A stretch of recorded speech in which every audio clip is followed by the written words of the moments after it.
Hello बच्चों, आज हम फिर से लेकर के आ गए हैं आपके लिए बचा हुआ कंसंट्रेशन टर्म का टॉपिक, जो कि हमने कल पढ़ा था केमिस्ट्री सॉल्यूशन चैप्टर में।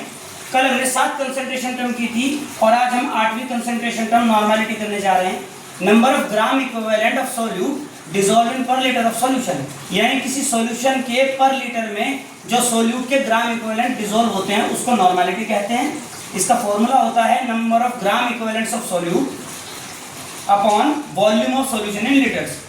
ग्राम इक्विवेलेंट का फॉर्मूला होता है गिवन मास अपॉन में equivalent mass of solute. Equivalent mass को निकालने के लिए हम molar mass of solute upon में n फैक्टर से डिवाइड करते हैं। जब ये सारी वैल्यूज इसमें रखी जाएंगी तो अगर हमें वॉल्यूम लीटर में दी हो तो ये वाला फॉर्मूला लगेगा, और अगर हमें ml में दिया हो तो बस कुछ नहीं करना, यहाँ ml की वैल्यू रखनी है और यहाँ 1000 से मल्टीप्लाई करना है ऊपर की साइड, तो ये हमारी नॉर्मेलिटी हो जाएगी। इसके बाद है स्ट्रेंथ। स्ट्रेंथ यानी क्षमता। तो मास ऑफ सोल्यूट कितना डिसॉल्व है पर लीटर वॉल्यूम ऑफ सॉल्यूशन में, यानी सॉल्यूशन के 1 लीटर के वॉल्यूम में कितना मास ऑफ सोल्यूट डिसॉल्व है। Strength is equal to, S से डिनोट किया जाता है स्ट्रेंथ को, मास ऑफ सोल्यूट अपॉन में वॉल्यूम ऑफ सॉल्यूशन, और सॉल्यूशन की वॉल्यूम लीटर में होगी और मास ग्राम में होगा, तो इसको लिखा जाएगा W अपॉन वॉल्यूम इन लीटर्स। अब आ जाते हैं रिलेशन पर। Relation between strength and molarity. Molarity कल हमने पढ़ा था number of moles of solute dissolve in पर लीटर ऑफ सॉल्यूशन।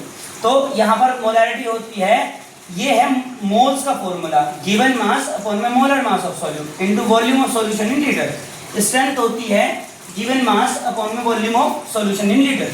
तो यहाँ पर ये W अपॉन BL की जगह हम क्या लिख सकते हैं, S लिख सकते हैं। तो स्ट्रेंथ इज इक्वल टू आ जाएगा molarity into molar mass of solute is equal to strength.